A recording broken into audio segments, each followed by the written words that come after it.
SB19's rise is starting to feel bigger than music itself.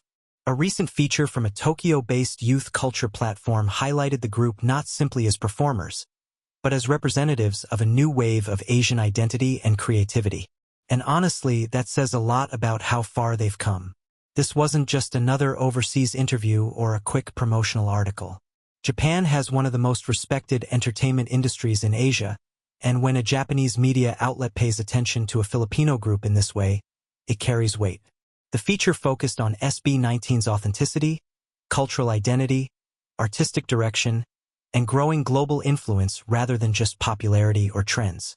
What makes this moment important is the type of platform that featured them. The publication focuses heavily on youth culture, modern creativity, social expression, and voices shaping contemporary Asia. They usually spotlight artists and movements that reflect cultural impact, not just internet hype. That's why many fans see this as recognition rather than simple exposure.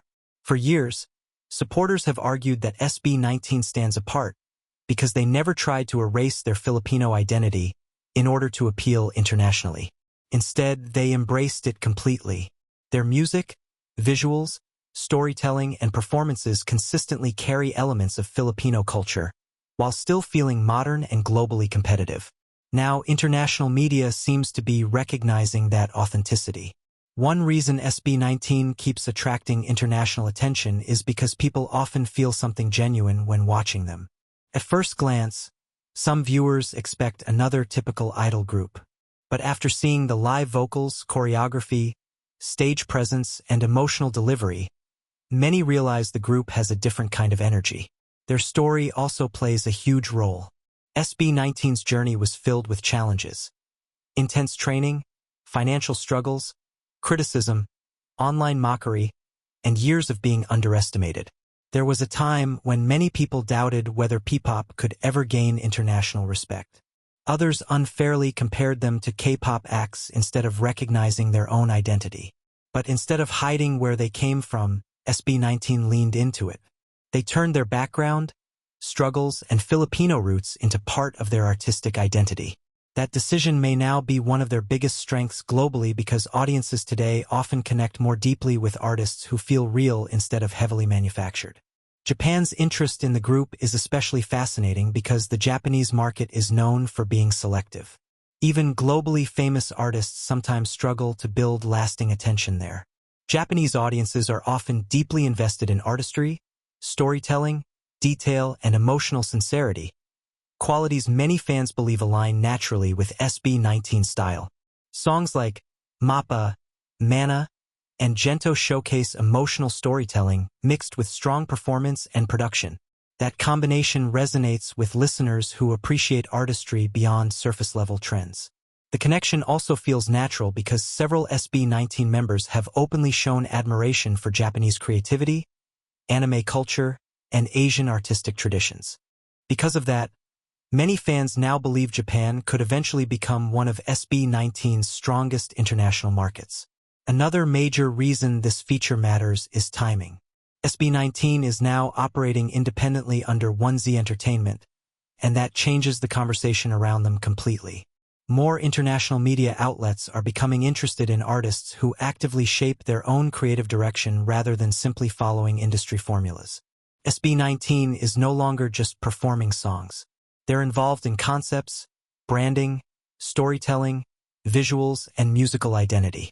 That creative control gives their recent era a more personal and fearless feeling. Instead of chasing trends, they appear focused on building their own lane, and international outlets are beginning to notice.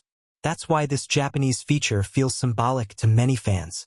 It presents SB19 less as a trendy boy group and more as an important Asian act with a distinct artistic identity. That's a very different level of respect. This feature also fits into a much larger pattern. Over the years, SB19 has continued appearing in discussions involving international music media, vocal analysts, reaction channels, foreign music coaches, and global fan communities. People often discover them organically. One live performance leads to another song, then a dance practice, then a vocal compilation, and suddenly viewers realize how talented the group really is.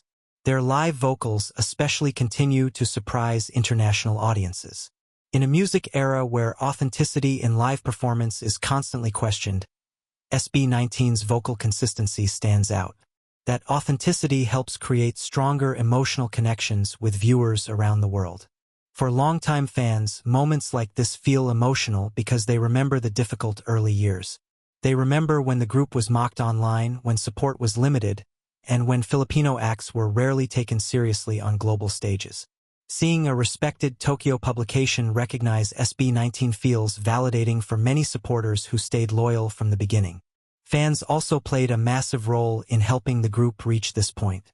Through streaming, voting, sharing clips, introducing new audiences to the group, and constantly promoting them online, the fandom helped push SB19 into global conversations.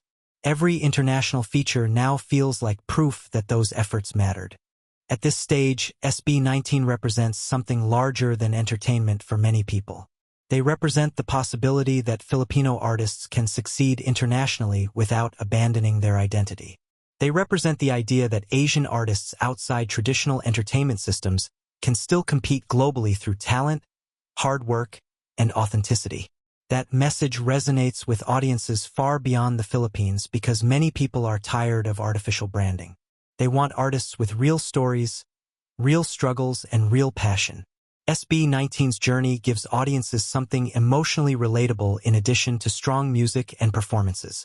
Now the biggest question is what happens next. Will Japanese media continue paying attention to SB19? Could the group expand more aggressively into Japan in the future? Could collaborations with Japanese artists or brands eventually happen? Nothing feels impossible anymore because SB19 has repeatedly exceeded expectations. And perhaps the most impressive part is that they still seem hungry to improve. Groups that continue evolving after success often become even more dangerous creatively. This feature may seem small today, but years from now, fans may look back at it as one of the early moments when Japan truly started recognizing SB19's potential on a larger scale. At the end of the day, this was more than just another magazine interview. It was another sign that SB19's influence is spreading beyond borders. From the Philippines to international media spaces and now Japanese youth culture platforms, the conversation around the group continues to grow. And what makes the journey special is that they're doing it while staying proudly Filipino. So now the question shifts to the fans and the wider music industry. Could Japan become one of SB19's biggest international markets in the future? And is P-pop finally entering a completely new global era?